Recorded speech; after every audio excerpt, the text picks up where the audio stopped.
I want to deal with a few issues that have been raised by the Minister of Energy, Mr. Franklin Khan, the Senator Khan. And I just want to indicate that whatever happens in Petrotrin, the $850 and the $750 million debt, $13 billion in terms of Trinidad and Tobago currency, will still have to be paid. And he also talked about the shutting down of the plant, as he himself admitted, will kill the local production of bitumen. Now, the Minister of Energy said that Lake Asphalt will import this within a liberalized market. I want to know if this will in fact work in Trinidad and Tobago. It is also going to kill the production of fuel oil, diesel, kerosene, motor oil, aviation oil, and LPG. Petrotrin will no longer pay the $170 million to subsidize LPG. Does that mean that the government will now subsidize that if it is to happen with Phoenix Park and Atlantic LNG? Well, you said that you will keep the price at the same time, at the same level. So I imagine that you will have to subsidize it. You did not say that you will keep the price at the same level? Oh, so you will subsidize it but raise the price? Okay. Yeah. So it will come from the two companies. I wonder if the minister has calculated in his assessment the loss of PAYE taxes from 5,000 retrenched workers at Petrotrin and more in other parts of the country.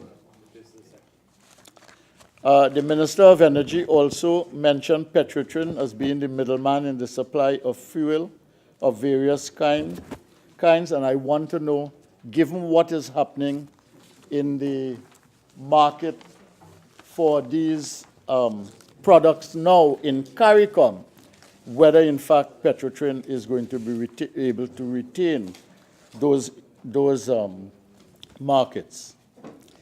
The minister mentioned that P&M built energy. Well, they had 30 years and some, from 1956 to 1986 and then some. But whatever the P&M did, they did nothing for a decade from 2002 to 2010 in energy. And the only reason Trinidad and Tobago has natural gas production now in increased supplies is because the People's Partnership made it possible in 2011 and 2014. So if you want to write an accurate history, Minister, you better write that in.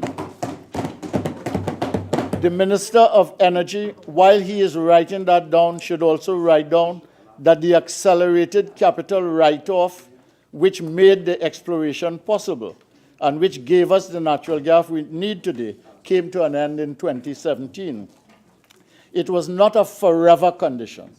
And if you did not get tax revenue in 2016 and 2017, but you got natural gas in the third quarter of 2017, and you are getting it until 2022, then that was the trade-off.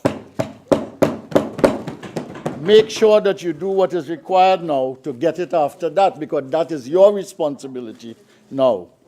On the transfer pricing issue, he said there were sensitive discussions and negotiations.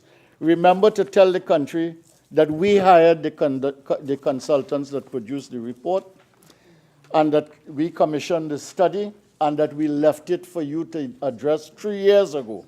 It took you nearly 3 years to get to it.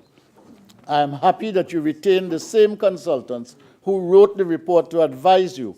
It means that we must have done something right. The minister said that 2017 replaced the gas reserves and that there is need to continue replenishing the reserves, and that is real. Okay. Well, the replacement was provided by Savannah and Macadamia. I think the member for Pointe-a-Pierre pointed that out.